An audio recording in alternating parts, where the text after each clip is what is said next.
Topic 11 of our chapter 2 is thermal stress. Temperature changes cause the body to expand or contract. The amount of thermal deformation is given by the equation. The thermal deformation is equal to alpha multiplied by the length multiplied by the temperature final minus temperature initial. Or this difference in temperature here is the change in temperature. So that's why we have the formula alpha L delta T. So, para maalala natin itong formula na to, kung babasahin natin si this is alpha, no? So, we have here, kung babasahin natin and makikita natin dito the word alat, no? We associate karaniwan yung thermal stresses sa bakal, no? Or sa steel.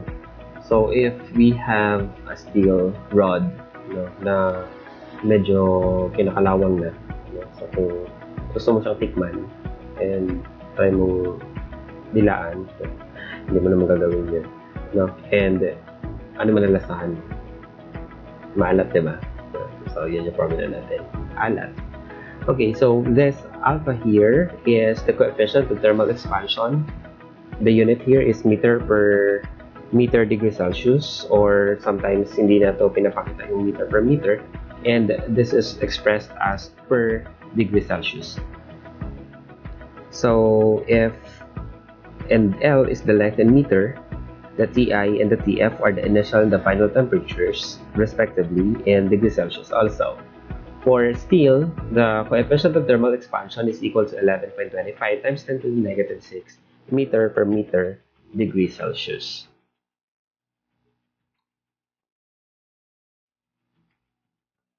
If the temperature deformation is permitted to occur freely, no load or stress will be induced in the structure.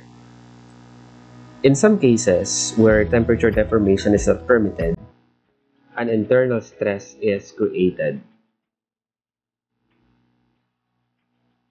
Kapag merong isang body that is allowed to move freely, kung magkakaroon man siya ng deformation, and that deformation here is the thermal deformation, there is no stress induced in the structure. And kung makikita natin, this formula is the same with the formula dun sa may error natin sa temperature, yung topic natin sa surveying, no? So you have there the error due to temperature. There are times that your tape is too long or too short, diba? It is because of the temperature. So for the cases where the temperature deformation is not permitted, so like this one, kung makikita natin dito ay fully restrained yung structure natin, an internal stress is created. The internal stress created is termed as a thermal stress. For homogeneous rod mounted between unyielding support as shown in the figure, the thermal stress is computed as the deformation due to temperature changes, wherein here the thermal deformation is equal to alpha L delta T. The deformation due to the equivalent axial stress, since we know that the deformation due to the load P is PL over AE, and we know that the force over area is stress, so we have here stress L over E. And if we say that the deformation due to the load is equal to the deformation due to thermal stress, then from the formula, we know that the thermal stress is equal to alat. So you have here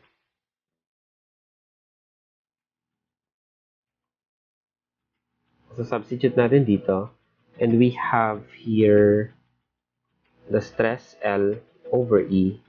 This is equal to alpha L delta T. Now, if we are going to express this in terms of the stress, then we have here the stress is equal to, so itong E ay nandito na siya, and as you can see, cancel yung L, and we have here alpha delta T.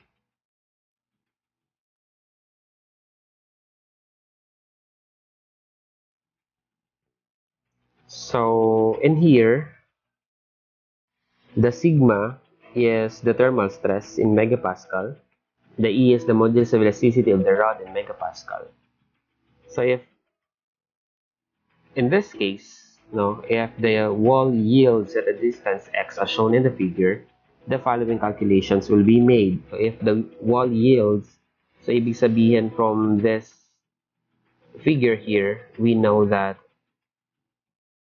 the deformation due to thermal stress is equal to x plus the deformation due to axial load.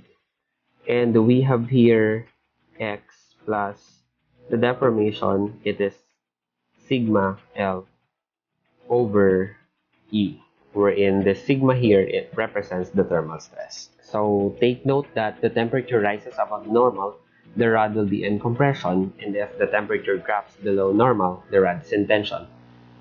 So, paano nangyari yun? Imagine ninyo that this is the support, and we have this rod here, connected to the support. Ngayon, when the temperature drops, what will happen to the rod is, syempre magko-contract siya, iiksi yung rod.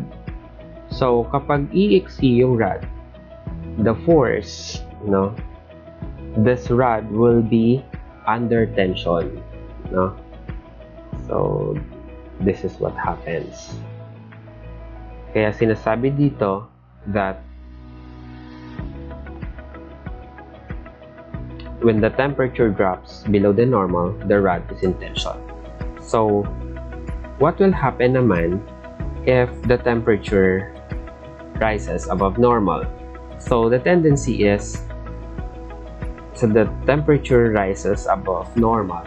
So, what will happen is, this rod would elongate, supposedly, this rod would elongate, and since ang tendency ng rod na to ay hahaba siya, so tulak ngayon siya ng wall, and this bar here is under compression. So dito naman, this is under tension.